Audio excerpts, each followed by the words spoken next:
know how long is it. I have about 10 minutes, and then you have until 10 o'clock. 10 o'clock. Yeah, that's the clock. I think it will need 4. Oh, you have actually to 10:10. 10:10. Okay. And this one will also be flashing. Cool. Perfect. And we should hook you up with this.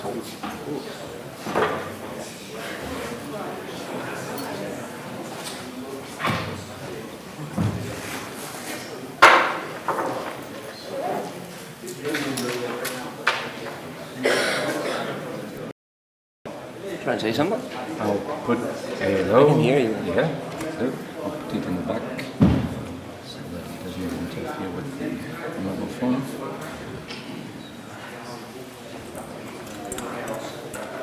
And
Good old history. huh? The good old history. Yeah, it's the same. I haven't had time to read this.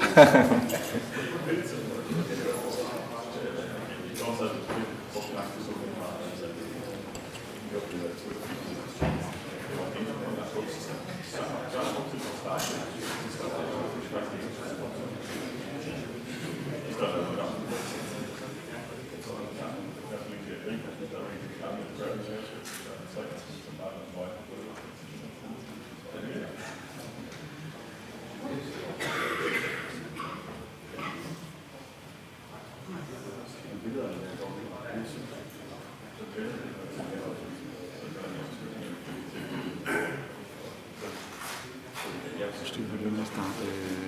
Er det kørt ind? Lige snart er streaming, så kører det lige snart i hakker. Jamen, den kører nu. Okay. Hvis det virker.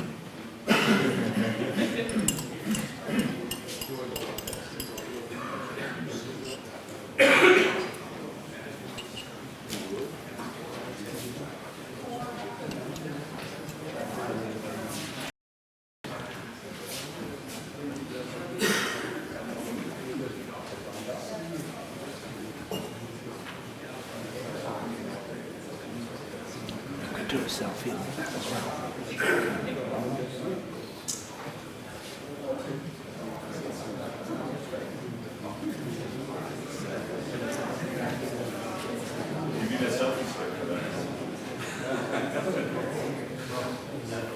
Tweet. Yeah. I need to put the Wi-Fi.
Det ved jeg. Håber jeg.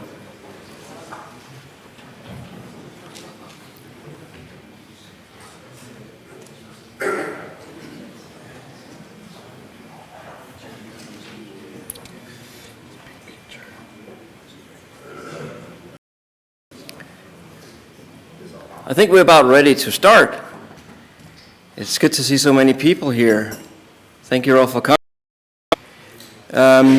We are attempting to live stream on YouTube today, so I hope it's working. I started it, but I haven't checked if it's working, so we'll see. Again, welcome. I want to get started, and some of you have seen this before, and some of you haven't. The history of GR8Conf. How did it all get started? And it's here. It started in a castle on Funen, where we had a conference in the Danish Java user group. Guillaume was there. The topic was alternative Java enterprise, and he was giving his Groovy 101 talk and talking about Groovy and Grails, and it was all very new, and I had heard it, and I really wanted to learn more about this excellent technology. So I asked Guillaume if we could do it again, or if he had more, and he said he had more. And about a week later, he came back to me and said that he knew very many people in the Groovy and Grails community. So he asked, could we make a 2-day workshop or something like that? And actually, he asked me if we could make it a conference. And I was like, yeah, well, we already have in the Java user group. But I went back and asked them, and just a day later, sure thing, let's make it a conference. So we started making a conference. Guillaume came up with the excellent name GR8Conf. He drew the logo. And this was January 2009. And it took just 4 months later, we had the very first GR8Conf. And the logo looks pretty much like today. The homepage was a Grails application, and yeah, that was 7 years ago, and here we are 7 years later. And here I will introduce you to, we have a couple from the United States, actually 4 speakers from the United States. We have some from Spain, France, Germany, Lithuania, and Sweden, and probably from many countries. Sorry, I would have Israel, if there's Noam. And a conference cannot be a conference without sponsors. And here I'd like to say a great thank you to 9Consult, not only for being our sponsor, but also for sponsoring some extra perks, like the bag you're having is sponsored directly by them. It's great that we have this support. I also want to thank our gold sponsor. We have To The New Digital. They just changed their name from IntelliGrape, so on some of our printed material, we didn't get the new name on it. So, but it's now known as To The New Digital. And thank you for sponsoring us and coming all the way from India to attend the conference. And I also want to say a big thank you to of Grails, OCI, from St. Louis over there, one of the leads on the Grails development. And also thank you to them for sponsoring our conference. We also have a number of partners, and for the partners, the companies that pay to fly in their speakers, and that's a great help to the conference. because that makes it possible to have a conference here today. So these are the companies that has speakers here today. And also the conference website is kindly a company here in Denmark called Easy Speedy. They are providing us with our old Sun Spark server, but it's running, and it's running really well.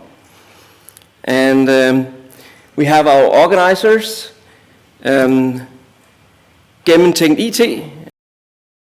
They are also part of the, see them hanging around here. And we do this in collaboration with the Danish Java user group. The agenda, we're having 2 tracks. One in this room, will be where the Grails related talks are, and in the auditorium is where the Groovy related talks will be. And you can find that on our website, on this address. And also, last year, and for this year, we have an Android app that should be easy to find on the Google App Store. It's created by Cedric Champeau, unfortunately today. We also have iPhone, iPad app, which one of the attendees from last year's GR8Conf US created for us. It is a native app in the way that it's a wrapped web app, but it's running really well as well. It also covers the GR8Conf US website. This is the fellow that made it. So thank you very much to him. I think we should give them a hand of applause. They did it for free.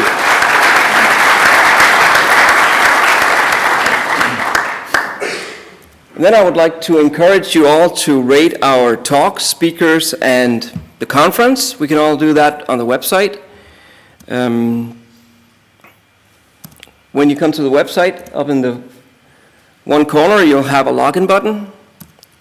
When you click that, you should enable us to do a pop-up window, because the provider that we use, called oauth.io, kindly providing us with login providers, Twitter, Google, and GitHub.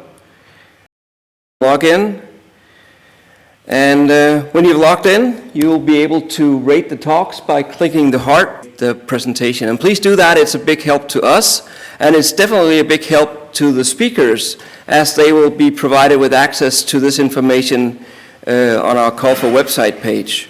And Ryan has 0 star. I didn't rate it. I didn't rate it.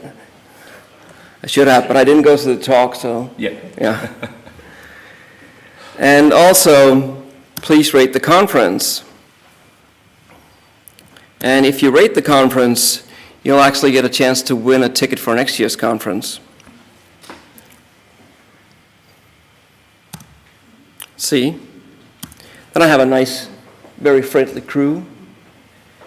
I think they should stand up, and we give them applause right now, because then I'm sure that they will be applauded.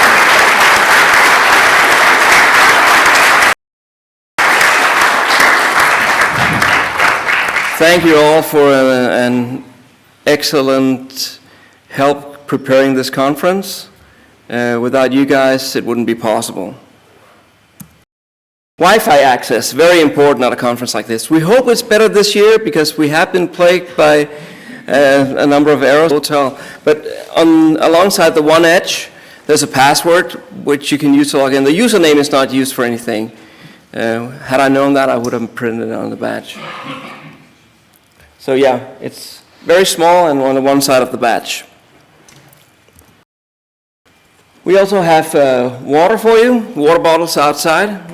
Please recycle, because bottles in Denmark is so it's actually worth something. So don't throw it in the trash, please. Tonight we have a meet and greet where you have a chance to speak with all the rock stars and each other. We have beer that's brewed by our organizers, or sponsored by the organizers, Gennemtænkt IT, and it's brewed by the crew. And we have 4 flavors for you. And I hope it's good. I didn't put it here because I currently live in the United States. So it is good. They promise it's good, so let's trust them. Before being sure it was good. A lot. And we also have a meet and greet barbecue set up for you guys. Sausages and some other stuff. And the meet and greet takes place, but it's hopefully getting better. Better than yesterday evening. That was bad. Please tweet or tag whatever you can on social media. It's always nice to be able to go back and see what happened. Also, if you take pictures and post them on Instagram and so on, hashtag with the GR8Conf. And one last curiosity before I hand it over to Guillaume. We were Googling and looking on Google Maps, and from last year, the Google streetcar actually passed by when we had our banner out. I think that's pretty awesome.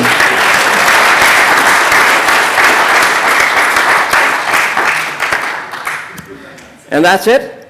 We're ready for GR8Conf Europe 2015. And I'll hand it over to Guillaume Laforge from Wrestlet, who will do his State of the Union. Right. Thank you.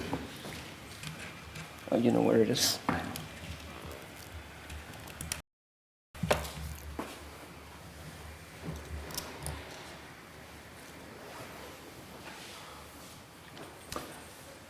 Okay. So this is with the recent news earlier this year, I moved to a new company called Wrestlet, which kindly allows me to continue to speak about Groovy here and there. And this is our little mascot called Sparky. And Wrestlet is an API company providing 3 different projects and products. We have the Wrestlet framework for building REST applications and RESTful APIs, clients, servers, etc. We've got for crafting API definitions, and there's the API Spark platform for hosting web APIs, managing web APIs, etc. So thank you to the content of this talk. I'd like to make a little announcement because Groovy in Action 2nd edition is finally here in print.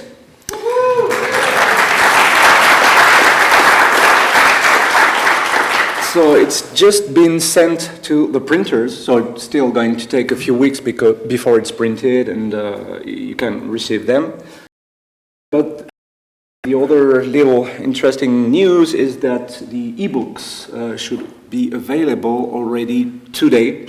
So it's today, likely US time, so probably later, and they were kind enough to give me a special promo code for you. So if you use this promo code, you will get 49% off. You have to buy it from the Manning website to benefit from that promo code.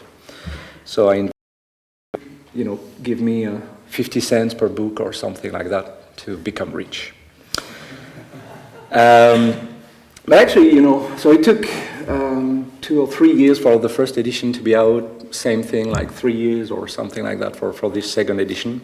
Initially, we were supposed to be covering Groovy 1.7 in this 2nd edition. So we're already at Groovy 2.4.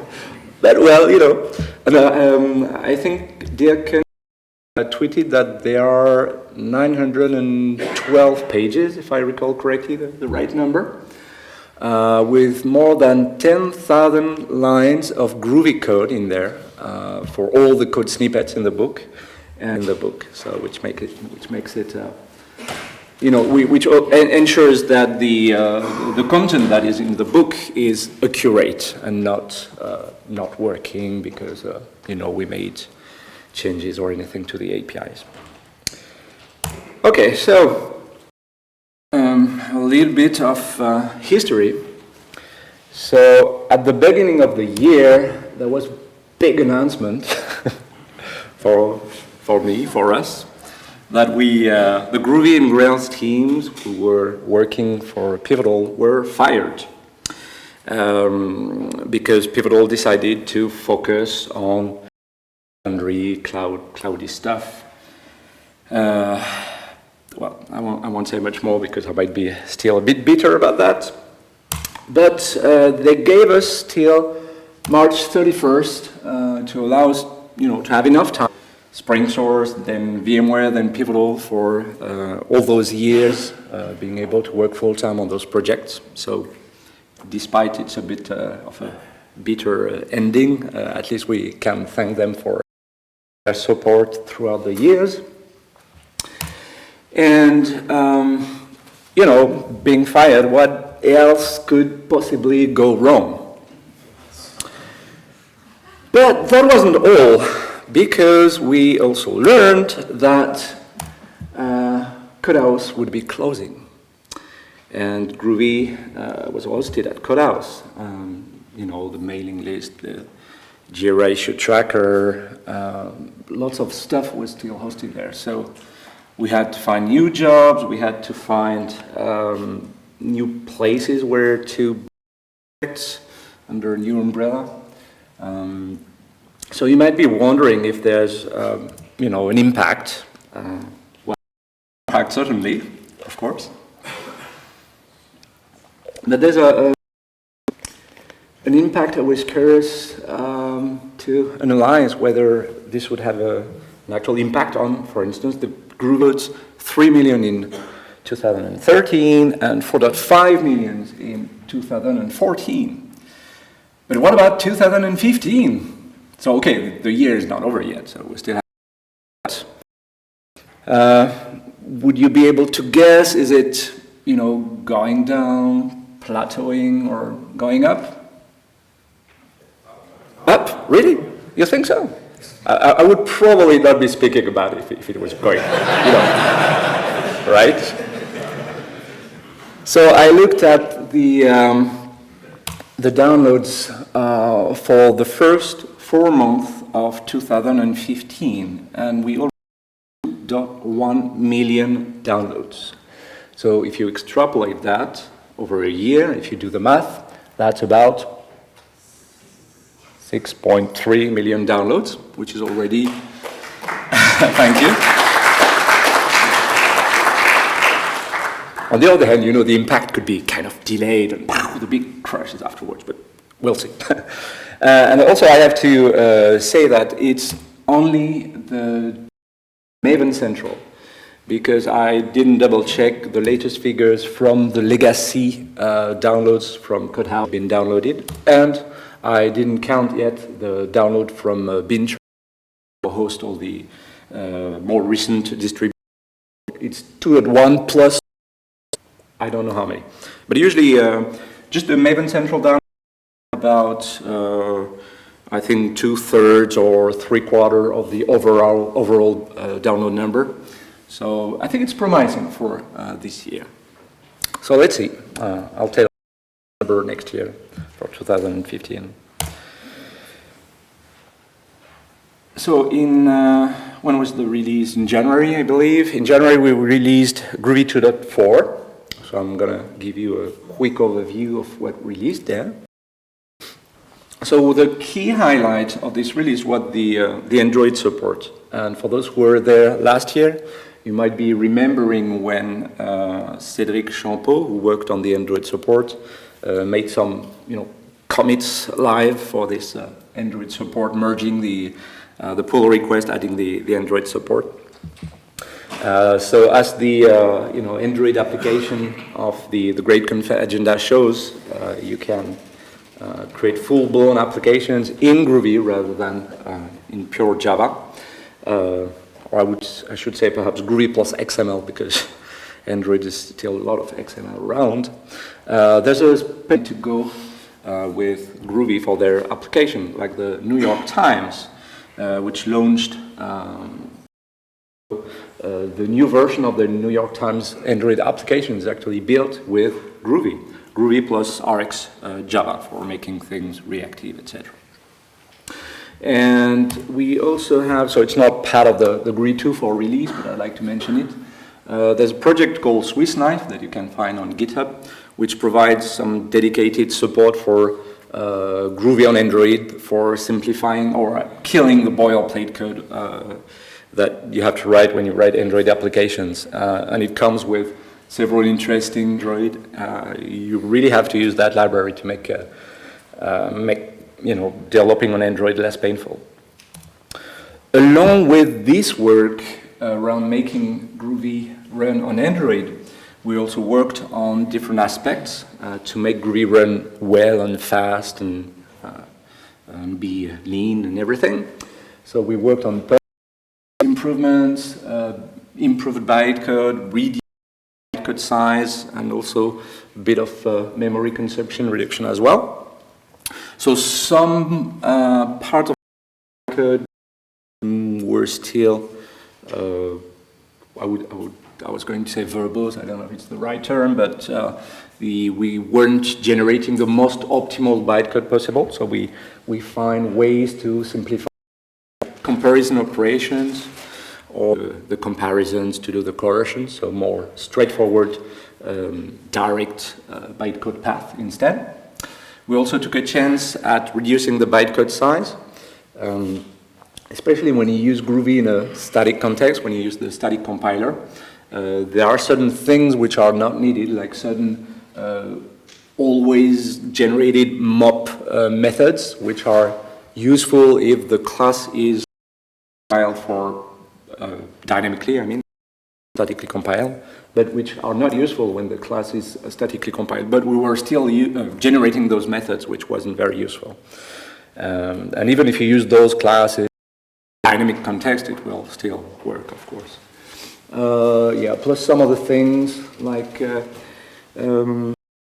think that there's in Groovy classes there's always been a special field, a timestamp. We could reload it, etc. But we find other ways to do that, which enables things like live reload libraries from frameworks to work better.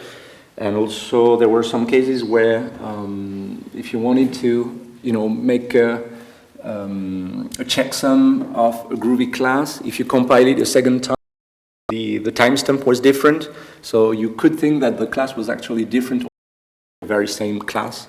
So it also helps such use cases. Build several times on different platforms, but still have the same checksums. That's important. So that was not only for Groovy on Android, so it's really interesting for improved performance in general. We refined some in traits, when you use traits in using static type checking or static compilation. So let's say you have a component with a do something method, and you'd like to create a trait to decorate and use this do something method. But if you call the do something method from within the trait, there's no way you can really know what it is about. So I would say that the traits apply to just a restriction of certain classes.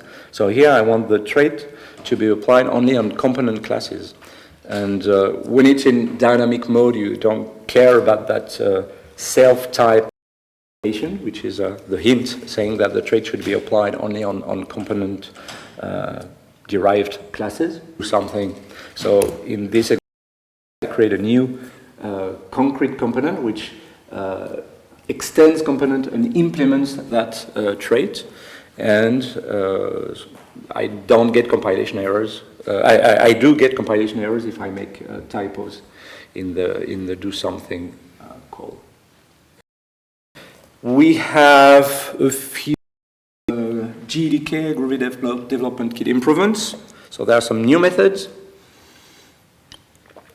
For instance, we have a current time seconds method on system instead of the current milliseconds. Certain collection, map, list, etc. classes to actually work on iterables or iterators so that we can make things more streamable. Let's say like with the Java 8 stream, we can do things, rather than creating intermediary collections when you do find all, etc. We try to do it in streaming fashion using iterables so that you don't have to go over collections all the time for each and every operations in your pipeline.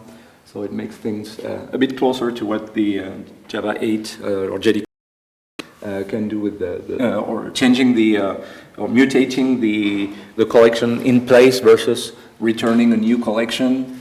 And it wasn't always consistent, so we tried to align things and make them. We have some improvements made to AST transformations. So for instance, the two-string transformation allows to include properties in the compiler-generated two-string representation.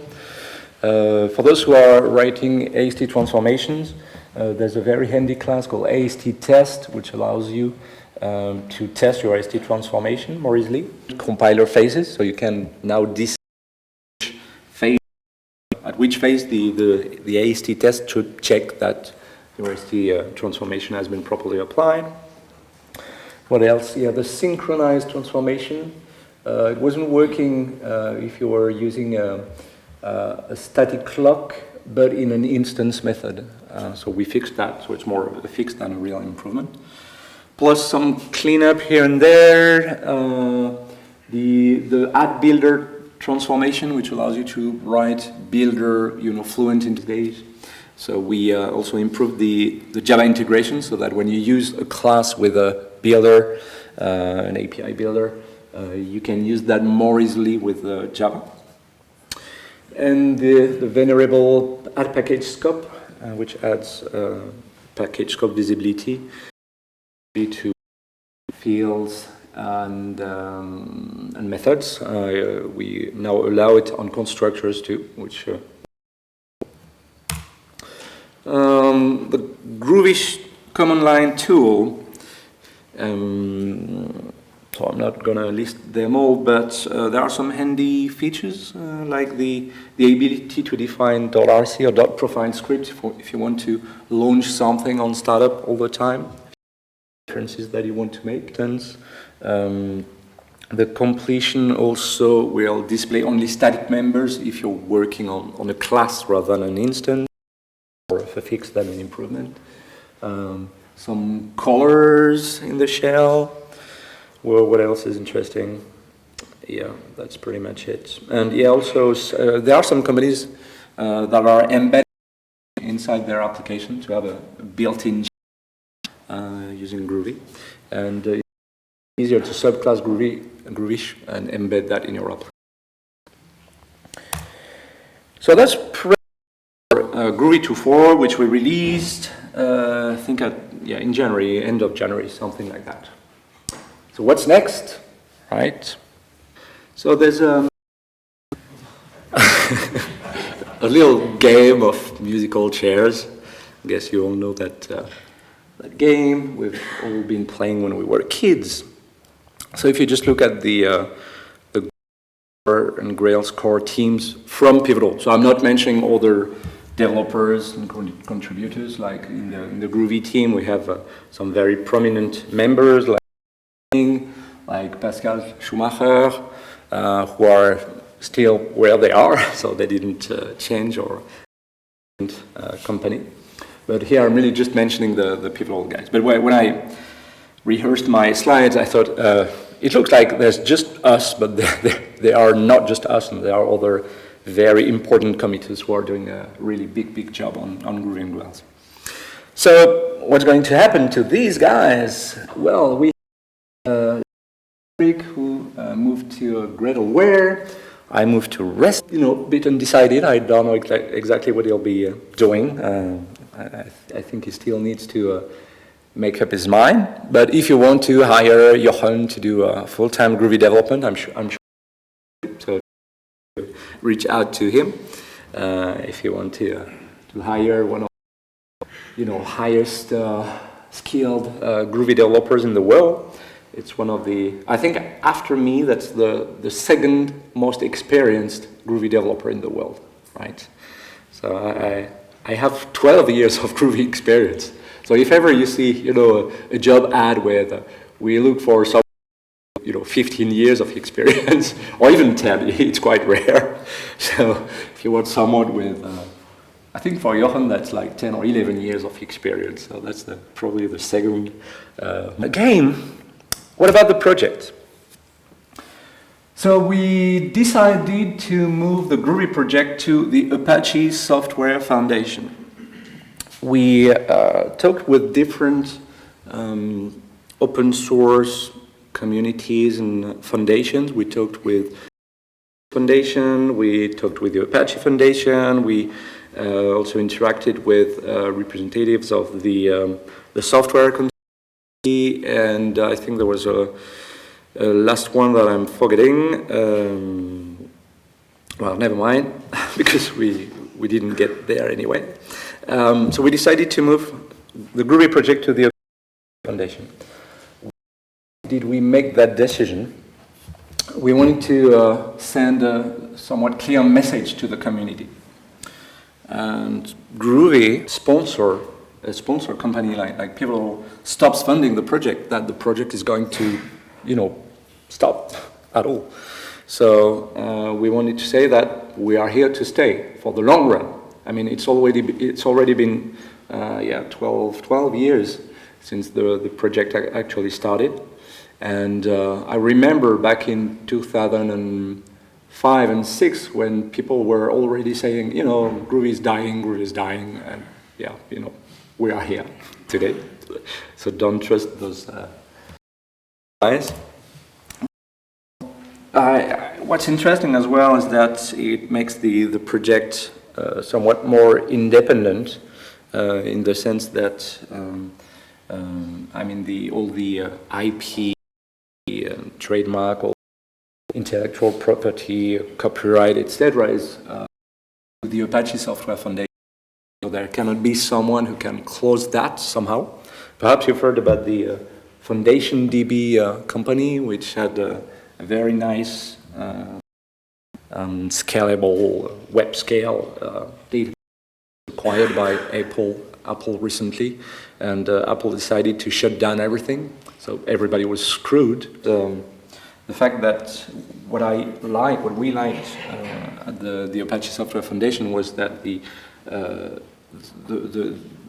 key aspect of the Apache way, the Apache philosophy, is that the community is everything. It's the thing which is the most important, etc. But the community is very important, and it might feel a bit strange, but also an interesting aspect is that there's actually no lead for a project at Apache. So somehow I'm not the Groovy project lead anymore, in the sense that it's a community of committers who are actually deciding the fate of the project. But that was already the case, even if I had that leader title. I've always tried to reach consensus with the group members when we made decisions in terms of roadmap, features, etc. So it's a nice little twist to know that it's even more important to think in terms of community. That's an important message. So we entered. So you don't become an Apache top-level project in the Apache incubator on March 24th.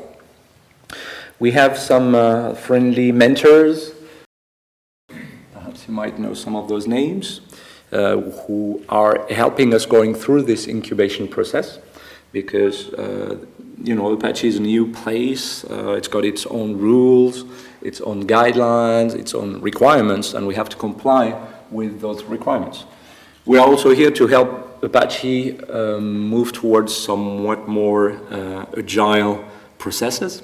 So we hope we're going to help Apache projects to follow some more streamline processes, or for instance, all the work we've done with our automated release process, etc. We can, and we are some partners like JFrog who are also helping us making things smoother in terms of release, etc. And well, these guys are helping us process. An initial set of committers on the project, which forms the meaning of the acronym, member community, whatever.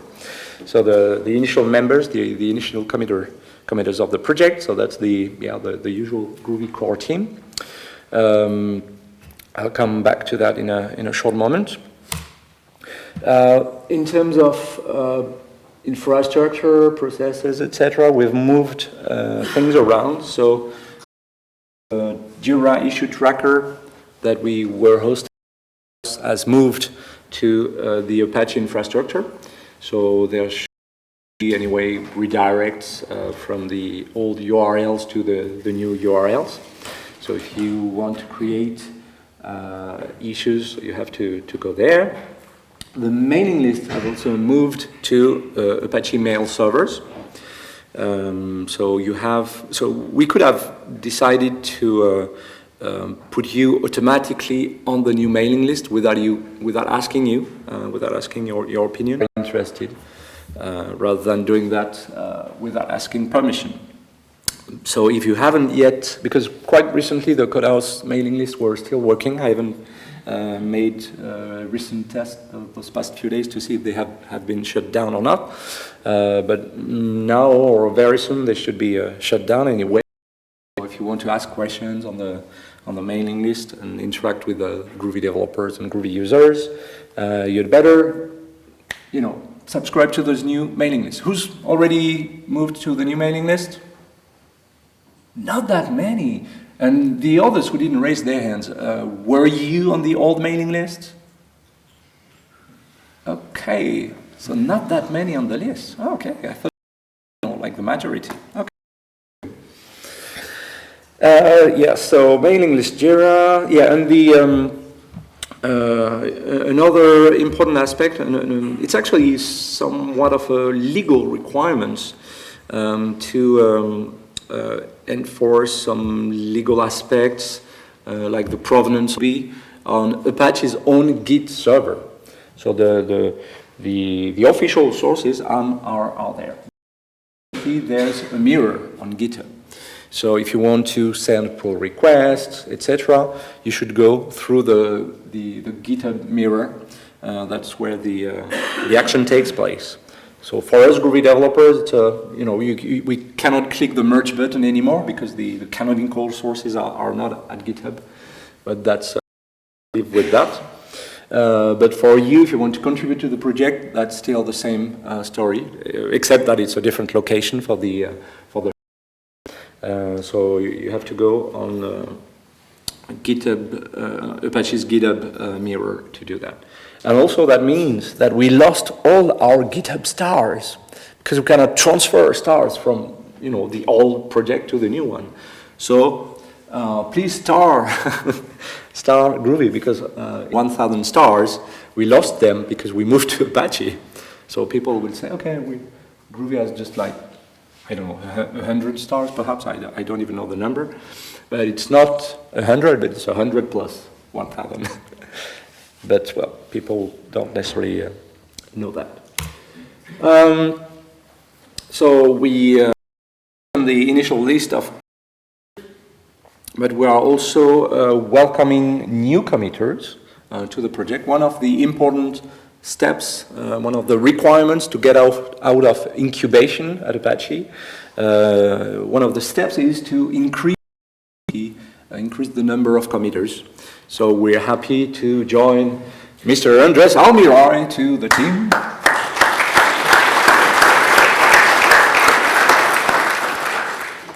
But somewhat it's kind of artificial because he was already a committer. It's been a Groovy committer for years. But when we moved to GitHub, we also restricted the numbers of committers who are direct, so that we encourage people to do pull requests, or even ourselves for complicated contributions and new features, etc., we are going through pull requests because they allow us to do proper code reviews, etc. So it was important. But back in the SVN days, Andres was already committer, and you very well know his contributions, like on the swing builder and other places in the Groovy project. But we also have other committers coming up, which were also historical Groovy committers, like Dirk Koenig and Russell Winder. And what's interesting is that a committer is not necessarily someone who commits code, but someone who is personally involved in the project, in the community, who commits himself to or herself to the project. Even things like presenting at conferences, helping users on the mailing list, all those things are, or writing documentation, all those things are in the life of a project. So we're happy to let these guys join us again. And the next steps are the big new release, because so far, since March 24th, we did a last release at the end of March, I think, although we had entered the incubation. But we'll have to make our first release under the Apache root.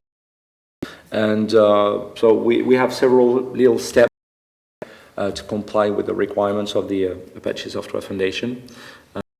We're progressing on that front, and we should be able to do a new release soon. So it will be a Groovy 2.4.4 release, so it's essentially small bug fixes and things like that. But it's going to be important for us to be able to adapt our release process to those new requirements. Okay, so let's say a few words about what's coming up in 2.4.4 and 2.5. For to use @canonical, so it's like the immutable string @equals and hash code @tuple constructor together, so that we generate a lot of code automatically. But the way it was implemented was somehow using parts here and there from other transformations, but it wasn't what we call a meta annotation. A meta annotation is a kind of shortcut for a combination of other annotations. @canonical is a mix of @toString, @tuple constructor, @equals and hash code. So we wanted to make that real somehow. So we transformed @canonical into a meta annotation instead. And we haven't done yet the whole work to do the same for @immutable, but @immutable is going to follow the same annotation parameter, include names. Include names isn't part of the annotation parameters, but it's part of the @toString parameters. So with meta annotation, what's interesting is that you can delegate things like those annotation parameters to some of the combined annotations and transformations. So this one is going to be set, this include names parameter is going to be set on the combined underlying @toString transformation. So it's something you couldn't do, or you had to do @canonical, then @toString include names equal true. So this is still going to work, but it's a shorter alternative. So include names and underlying transformations. But sometimes, and you can also create a special annotation collector class, special rules. So let's say you have an annotation, got a mean, and another annotation and transformation which got a max parameter, but perhaps you would like the meta annotation to have a range annotation. You can create a custom collector to retrieve the values of the range and give those values to the mean and max parameters of the underlying annotations. So we try to make this, so you don't have to read the details there, that's part of the Java docs, or Groovy docs. But we give some more control on how this process is working, even if you create a meta annotation. We have a new @map constructor transformation, when you create a Groovy bean, a Groovy Pogo, there's a property-based, map-based constructor, so that you can do like what you're seeing in on the upper right-hand corner, the new author, and you pass first, last, book name as parameters, named arguments. And what's interesting is that you have some control over what's going on inside that map constructor. So there are two interesting properties to that annotation that you can specify. Pre that map-based constructor, you can define those pre and post parameters, and there will be those bits of code defining those closures will be added to the beginning or end of the constructor. So you have a little bit more control over what's generated here. That's those pre and post instructions. A little improvement to several AST transformations. We have several transformations which define include or exclude certain properties. So let's say for toString, you want to exclude the first name to be in the toString output, the string representing those properties. So here in my example, I have surname instead of surname, right? So you wouldn't have gotten any compilation error if you made such a typo. But now, if you write something like that, you're going to get error during autoclone processing. Excludes property, surname does not exist. So you'll get a nice compilation message. Make a little mistake. The tuple constructor, which adds the kind of constructors you usually have to write by hand when you write in Java. Something you may not necessarily be aware of is that actually the tuple, Groovy's tuple constructor, does add the first string last int age constructor in the bytecode, but it also gave and created other constructors with just the first and last. So if you define this defaults parameter, so by defaults is false, so you have to specify true if you want, and it will generate only this constructor.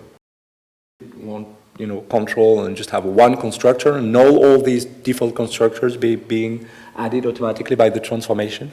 You can do that by specifying that new parameter. When you work with that immutable, the point of immutable classes is that they shouldn't be extended, etc. But there were also some limitations in the way work with the. So if you've got an @immutable class, extend some other class, you had some limitations. So the super proper, but here, so I customize @immutable with the tuple constructor property here, one for @equals, etc. So when we do that now, we are able to.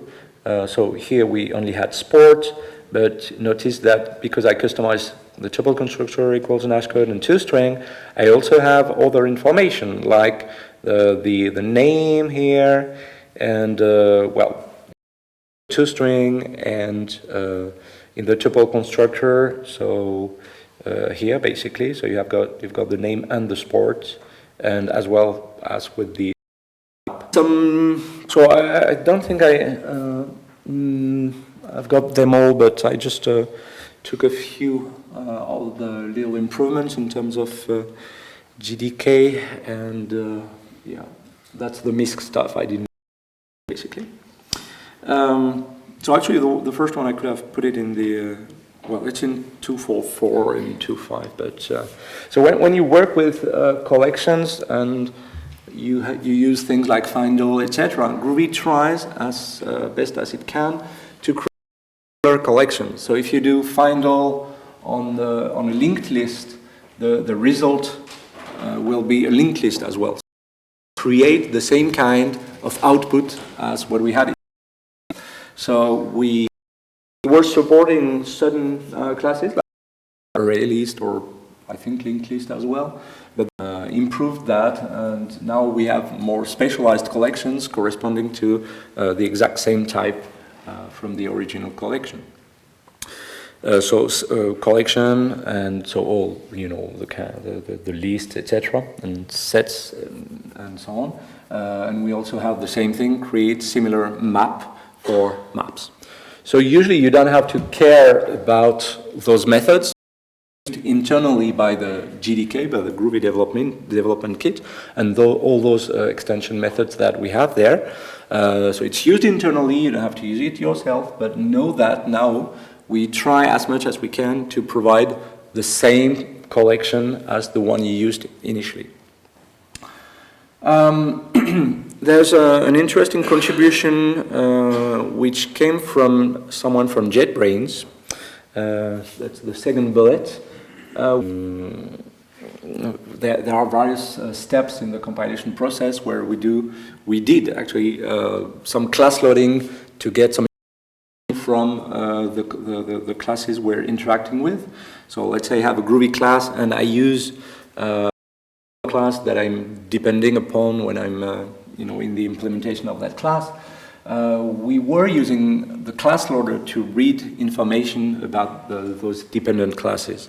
And using the class loader sometimes has some nasty side effects like launching initializers and things like that. So we've been bitten by that a few times. And also it's not as fast as it should be. So instead we moved to an ASM, that's the library generate bytecode, to an ASM class reader to improve the speed of the.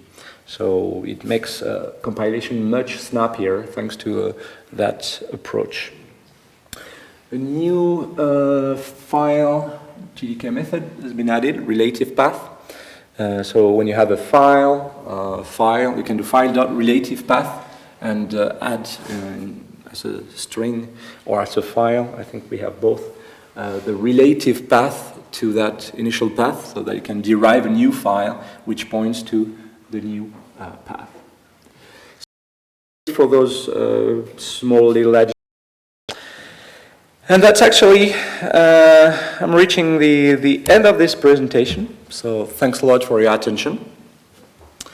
And here again at this conference for the 7th edition.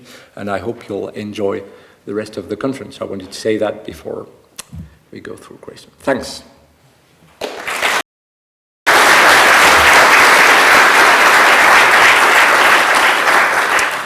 Any question?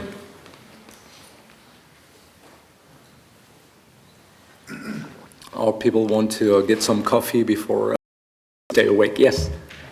What was the plan of Java 8 features? Oh yeah.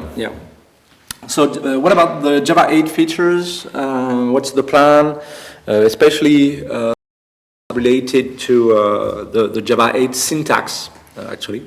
Because, I mean, Groovy works perfectly fine on JDK 8, and you can use Groovy closures wherever you would need, or you would use Java Lambda expressions, etc. So Groovy runs perfectly fine on JDK 8 and interacts perfectly fine with all the new APIs, the stream APIs, the new date time stuff, etc. So everything is working fine now.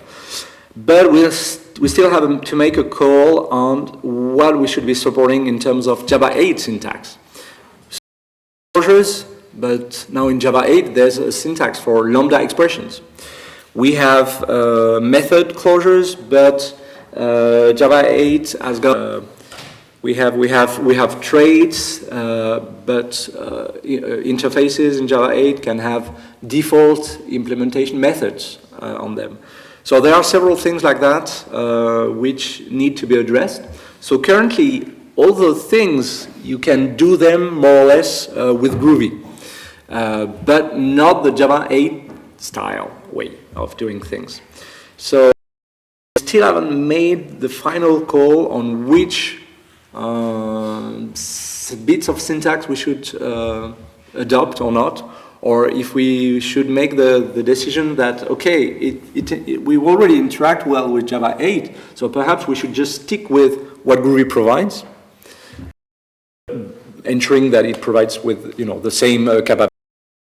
Or if we should adopt the new syntax, all the new syntax bits, so that Groovy is still copy and paste compatible with Java. We're still, so there are people who are fan of this, but then the objection to that is that now we are going to have two different ways of doing things. So when should a user use a Groovy closure, or when should be using a Lambda expression? Use a method reference from Java 8 and a method. Perhaps Groovy should decide to diverge a little bit. It will still be like 90% compatible in terms of syntax with Java, but perhaps we should be more a language of our own, rather than just to be a copycat of Java with additional features. So we haven't made the call yet. Perhaps some of those things will be adopted, or for instance, for Lambda expressions, we could also leverage the underlying bytecode infrastructure provided by the JVM to simplify the creation of closures, Lambda expressions.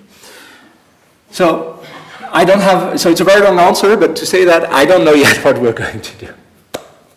But yeah, and your opinion is important. So I have this voice there saying, oh yeah, it's important to be and paste compatible. But I'm happy to hear different opinions on that. So don't hesitate to tell me about it, about your opinions. There was another question in the front. Practical question. So will Apache.org be the place to go in the future to get the legacy versions of Groovy? Rails team, so I'll let them answer that question. Jeff? What? He wasn't listening. For legacy versions of Grails where people can download that's still the usual place. I don't think anything is going to change. That's right. So the main download page at Grails.org. It's still the same thing. That's right. Right. And for Groovy, so all the historical versions are actually, so some of the historical versions were still on Codehouse only, and we are going to move them all to Bintray. All the versions, all the distributions in particular, will be available through Bintray. From Apache, it will be only the newer versions with the Apache stem, because of legal reasons, etc. But that will be the source versions. But they will also be available through Bintray anyway. So if you want to use an older version, you should go to Bintray. But there's a little but there, small but.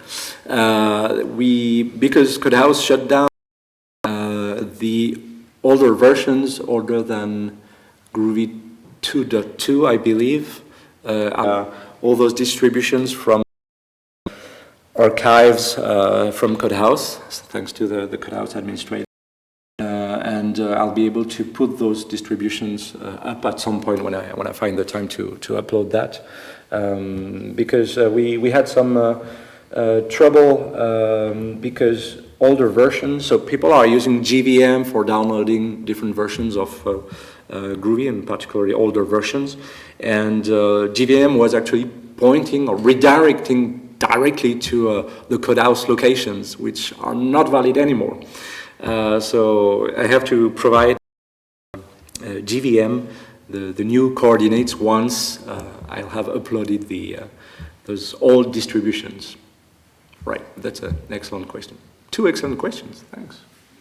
One last minute for perhaps? Yes? For 2.5 known or not yet? So is the time frame for known or not? It's not known. Yeah, so we still have to struggle through our new release process, etc. So we're more focused on new places, so we don't have as much time as we had before. So it's going to take some time before we really decide both the time frame and the scope as well. And 2.5 will Probably not yet tackle all the Java 8 bits, for instance, perhaps some, but for the Java 8 bits, we would need the new grammar, and it's still not finished. So we had this Google Summer of Code student who worked on the grammar, but there are still tweaks to be done, and also adding part syntax elements. Another great question. Okay, thanks a lot. Don't hesitate to ask me questions afterwards. I'm here for the whole conference. Thanks again, and enjoy!